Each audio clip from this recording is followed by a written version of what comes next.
योग करें और 100 के पार जिए। आजकल बच्चे 7 साल के, 10 साल के, 12 साल के इस दुनिया से विदा हो जा रहे हैं। छोटे-छोटे बच्चों का मरना, ये मैं अक्सर देखता हूँ कि कोई आइसक्रीम खाकर मर गया, कोई बच्चा फ़ास्ट फूड खाकर मर गया, कोई बच्चा किसी और तरह से इस दुनिया से चला गया। बड़ी चिंता की बात है कि बच्चे भी इस दुनिया में आने के बाद दुनिया छोड़ने लगे हैं।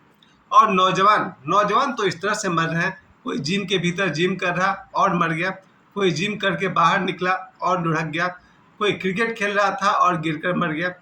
इस तरह की खबरें जब मैं सुनता हूँ तो मुझे लगता है कि आदमी का कोई भरोसा नहीं।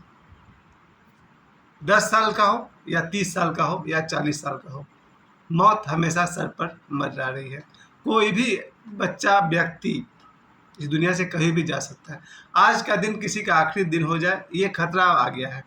और इसी खतरे से निकलने का एकमात्र रास्ता मुझे अब दिखाई पड़ रहा है, वो है योग।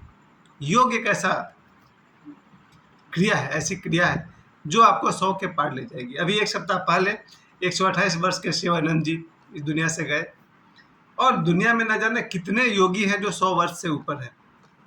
बहुत मामूली बात है उनके लिए 100 वर्ष तक जीना। और जीने की कीमत आप समझ सकते हैं। जब आपको थोड़ा-सा गैस पेट में बनेगा और आप बेचैन होंगे ना, तो लगेगा कहीं मर ना जाए। और उससे बचने के लिए आदमी हाथ जोड़ता है।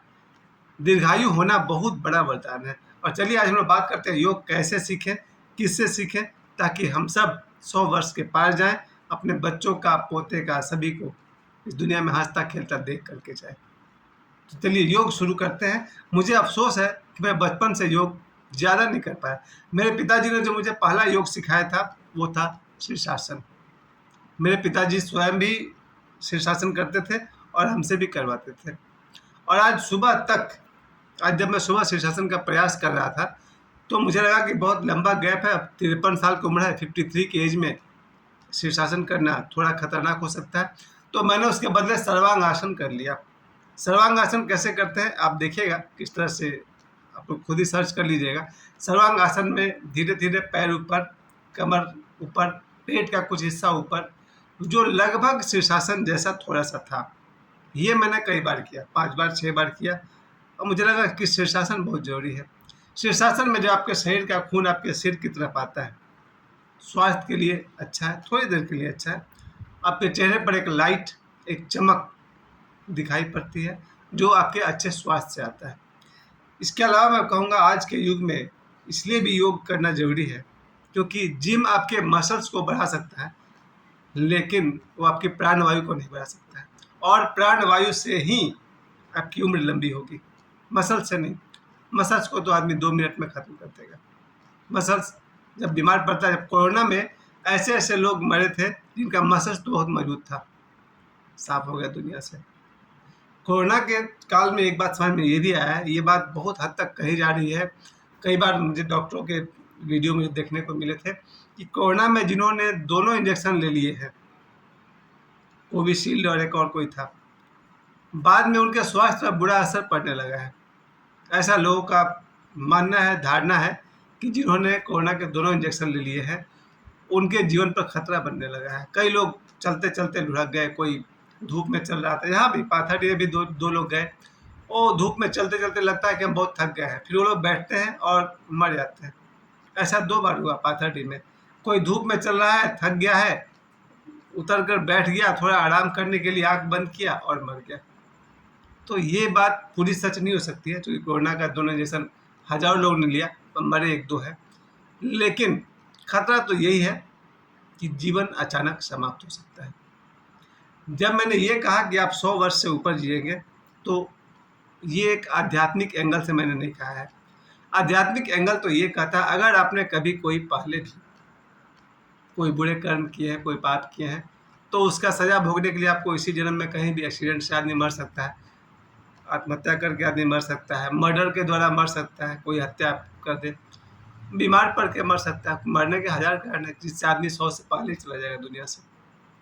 मैं फिर से रिपीट कर दूँ, 100 वर्ष से पहले वो लोग भी मर सकते हैं जिन्होंने कभी कोई बुरे कर्म किए हों, जो अचानक बीमार पड़ गया हो, जिसकी हत्या कर दी जाए या कोई आत्महत्या कर ले, बहुत तरीका है मरने का। परंतु स्वस्थ तरीका से अगर आपको 100 के पार जाना है तो आपको योग करना चाहिए। और ये मेरा प्रशिक्षण अपने दोनों बच्चों को हमेशा रहा है। प्रतिदिन सुबह से शाम तक मैं उन्हें योग का महत्व और विधि बताते रहता हूँ। कुछ योग ऐसे हैं जो हर आदमी कर सकता है। हठ योग की मैं बात नहीं कर रहा हूँ। हठ योग इतना बड़ा मामला है कि आप कल्पना भी नहीं कर सकते। आपकी कल्पना से 1000 गुना ऊँची चीज़ है हठ योग। और हठ योग करके जब हम पढ़ते हैं कि वशिष्ठ मुनि 10,000 वर्ष के थे, तो हमें आश्चर्य होता है, मुझे नहीं होता है। मुझे ये बात मालूम है। कोई कहे कि विश्वामित्र 10,000 वर्ष के हैं, मुझे मालूम है, बिल्कुल हो सकता है। परशुराम 5,000 वर्ष के हो सकते हैं, कोई आश्चर्य नहीं। जो हठ योग साध लिया, वो जितना दिन चाहे दुनिया में, जितना 1000 वर्ष रहना चाहे रह सकता है। जैसे हठ योग का एक छोटा सा सैंपल बताता हूँ आपको। अगर कोई घड़ी को देखकर अपने सांस को रोक ले, स्वेच्छा से श्वास को बाहर फेंक कर रोक ले तो, या श्वास को अंदर फेंक कर अंदर रोक कर रोक ले तो, आधा मिनट तक सांस को रोक सकता है। कुछ लोग 1 मिनट तक भी रोक सकते हैं। पर धीरे धीरे अभ्यास करते करते अगर वो सांस को ज़्यादा लंबे समय तक रोकने लगा, ऐसे ऐसे लोग अभी हैं जो 10-10 मिनट तक श्वास को रोक लेते हैं। 10 मिनट तक वो पानी में नहाने घुसेंगे, पानी में 10 मिनट तक बैठे रहेंगे। तो फिर ऐसे भी लोग हैं जो 3-3 घंटे तक भी पानी में बैठे रहते हैं। इन्होंने क्या किया, अपने फेफड़ा को इतना मजबूत कर लिया कि श्वास को कुछ देर तक रोका जा सकता है। खैर, ये तो मैंने आपको उदाहरण के लिए कहा था। योग ही आपको दीर्घायु कर सकता है। दूसरी बात, आपका बच्चा, इस समय जितने भी बच्चे हैं उनसे पूछिए तो फास्ट फूड खाना पसंद करते हैं। सुबह उनको स्कूल जाना है तो माँ ने फटाफट बना दिया 2 मिनट में फास्ट फूड। उसके बाद टिफिन में भी डाल दिया दूसरा फास्ट फूड। लौट कर आए तो शाम को बोलते हैं हमको बाहर जाना है ठेले वाले के पास खाने के लिए, वो तीसरा फास्ट फूड था। तो जो बच्चे 3 बार फास्ट फूड खाते हो प्रतिदिन, सुबह, दोपहर और शाम। सुबह इसलिए कि स्कूल जल्दी जाना है और कुछ मिला नहीं, दोपहर इसलिए कि लंच में वही डाल दिया गया है, और शाम इसलिए कि भाई शाम को कुछ तो चाहिए खाने के लिए। तो जो बच्चे 3 बार फास्ट फूड लेंगे उनका क्या परिणाम होगा आप समझते हैं। मैं एक बच्चे के बारे में आपको बताता हूँ, मेरा स्टूडेंट है। वो बच्चा 1-2 साल का था तब से वो मैगी खाना पसंद करने लगा। मैं कंपनी को बदनाम नहीं कर रहा हूँ, क्षमा चाहूँगा। तो मैगी खाए या कुछ भी खाए, अब कोई भी चीज़, बच्चा सुबह भी मैगी ही खा रहा है, दोपहर में भी मैगी ही खा रहा और शाम को भी मैगी ही खा रहा। अब माँ बाप भी ऐसे थे कि भाई बच्चा को अच्छा लग रहा तो दिए जाओ। जब बच्चा रोए और बोले हमको मैगी चाहिए, तो सुबह मैगी बना कर दे दे, फिर शाम को मैगी बना कर दे दे, दोपहर में मैगी बना के दे दे। उसको रोटी सब्जी परोसिए, वो खाता ही नहीं। धीरे धीरे वो बच्चे की ऐसी आदत हो गई कि कोई भी खाना उसके सामने रखिए बोलेगा नहीं मैगी चाहिए। 2 साल के अंदर बच्चे का पेट फूलना शुरू हुआ और पेट में ऐसा दर्द होने लगा कि उसका बच्चे का पेट का ऑपरेशन करना पड़ा। ऑपरेशन से पेट में पत्थर जैसा कुछ निकला बड़ा सा, उसका नेवल वगैरह सब लेवल करना पड़ गया, नाभि। उस बच्चे को मैं अभी भी देखता हूँ, उससे पूछो क्या खाएगा तो बोलेगा मैगी। मैं ये नहीं कह रहा हूँ कि मैगी खराब है, मैं ये कह रहा हूँ 3-3 बार सुबह शाम दोपहर खाना, ये कौन सी बात हो गई।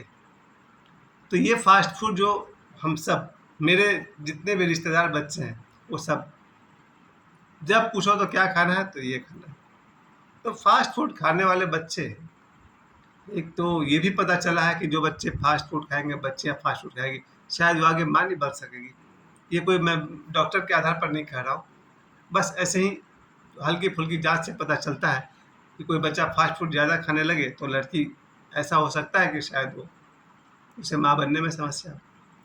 मैं कोई वैज्ञानिक आधार पर नहीं कह रहा हूँ। तो मुझे ये लगता है कि फास्ट फूड कम से कम खाया जाए, शायद सप्ताह में 1 आध बार खाया जाए तो कोई नुकसान ना भी हो। रोज रोज खाना खतरनाक हो सकता है। तो बच्चों की जो पहली बात मैं कहूँगा, फूड अगर खराब है तो दीर्घायु होने का कल्पना कैसे करें। जो बच्चा इस तरह का खाना खाएगा सुबह दोपहर शाम, वो 100 साल जिएगा मुश्किल है, और 100 साल नहीं जिएगा तो क्या पूरा ज़िंदगी जी पाएगा। ज़िंदगी तो ईश्वर ने दिया है पूरी तरह जीने के लिए। तो जो कुछ निश्चित रूप से योगा है वो मैं आपको बताना चाहता हूँ। पहली बात की जो हठ योग है वो अपने गुरु के सामने ही करना है, अंडर द ट्रेनर के गाइडलाइंस में करना है। और जो साधारण जो योग है, जो हठ योग नहीं है, उससे तो टीवी पर देखकर भी किया जा सकता है। बाबा रामदेव जिसे सिखाते हैं, मैं तो उनको ही देख के सीख लेता हूँ। साधारणतः कपालभाति है, अनुलोम विलोम है, सर्वांगासन है, भुजंगासन है, ये मैं रोज करता हूँ। भुजंगासन मेरा फेवरेट है, सर्वांगासन मेरा फेवरेट है। इन सब आसनों को अगर प्रतिदिन कोई व्यक्ति 10 मिनट, आधा घंटा या 1 घंटा करे और अनुशासन में भोजन करे, अनुशासन में सोए। सोना बहुत ज़रूरी है। 6 घंटा 7 घंटा आदमी अनुशासन में सोए, सूर्य और चंद्र का ध्यान रखते हुए अगर आदमी सोए, निश्चित रूप से 100 वर्ष से ऊपर जिएगा। तो योग के विषय में और रिसर्च करें। मेरे योग गुरु अयंगार साहब को देख के हम लोग बड़े हुए। हमारे जब भी मैं योग करता हूँ, देढ़ा बाबा को याद करके योग करता हूँ, रामदेव बाबा का वीडियो चला कर योग करता हूँ। आप सब भी योग करें और 100 वर्ष से ऊपर जिए, यही मेरी शुभकामना है। धन्यवाद।